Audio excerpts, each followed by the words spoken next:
So mga par, viral nga po sa social media ang pagbaliktad ng Japanese monster na Oya Inoue sa kanyang mortal na karibal na Pinoy boxer na si General Casimero, kung saan sa panayam nito mga idol, palagay daw ni Inoue si Casimero ang takot sa kanya dahil makailang beses daw nito hinamon si Cuadro Alas nung WBO Bantamweight champion pa ito. Hindi naman daw ito pumalag mga idol, kung saan salungat naman ito palagi mga idol sa nakikita at naririnig natin palagi kay Casimero sa kanyang social media post, kung saan araw-araw nito hinamon si Inoue at tinatrash talk niya ito na isang mahina dahil sa lumalaban daw ito sa mga average fighter lamang. Pero ang tunay daw nito kalibel kagaya ni Casimero, natatakot naman daw si Inoue. Sa katunayan nito mga idol, binansagan pa si Casimero ni Inoue na hindi isang Japanese monster kundi Japanese turtle. Bagamat sa sariling opinyon natin mga idol, pareho naman si Casimero at Inoue na may punto. Dahil sa mga hindi po nakakaalam mga idol, may ebidensya naman talagang Team Inoue na umiwas talaga sa kanila si Casimero sa laban para sa unification fight. Kung matatandaan nyo mga idol, naikasan ang laban ni Cuadro Alas at Inoue noong 2020. Kaso hindi natuloy dahil sa COVID-19.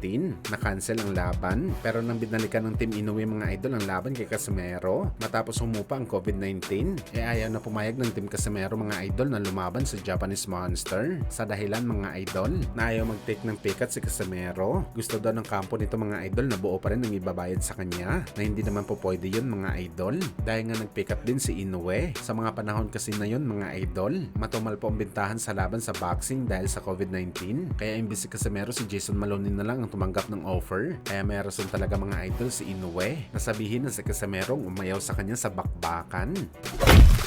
Sa kabilang banda naman mga idol, ang ating pambansang kamao Manny Pacquiao nagpahayag sa kanyang latest interview na posible pa daw ito mga idol mapalaban ngayong taon. Hindi pa rin daw sinisarado ni Pacman ang kanyang pinto sa pagboboxing. Sa katunayan nito mga idol, dumaan daw si Pacman sa masusing medical exam para i-renew ang kanyang boxing license sa Nevada Athletic Commission. Ibig sabihin nito mga idol, may plano talaga si Pacquiao na bumalik anytime sa bakbakan. Well, marami naman choice si Pacman mga idol. Easy work lang sa kanya bumalik sa bakbakan. Lalo pa isa itong tunay na icon ng boxing sports. Marami ang maghabol sa kanya na makalaban. Isa na nga dyan mga idol ang kapwa nito retired boxer na si American na gusto din daw labanan si Manny Pacquiao. Kahit saan panig pa daw ng mundo sila maglalaban. Kaya abangan natin to mga idol. Pero isa lang talagang sinisiguro natin mga boss. Sakaling hindi pala rin si Pacman ngayong eleksyon sa Pinas, matik magbabalik talaga ito sa bakbakan sa ring.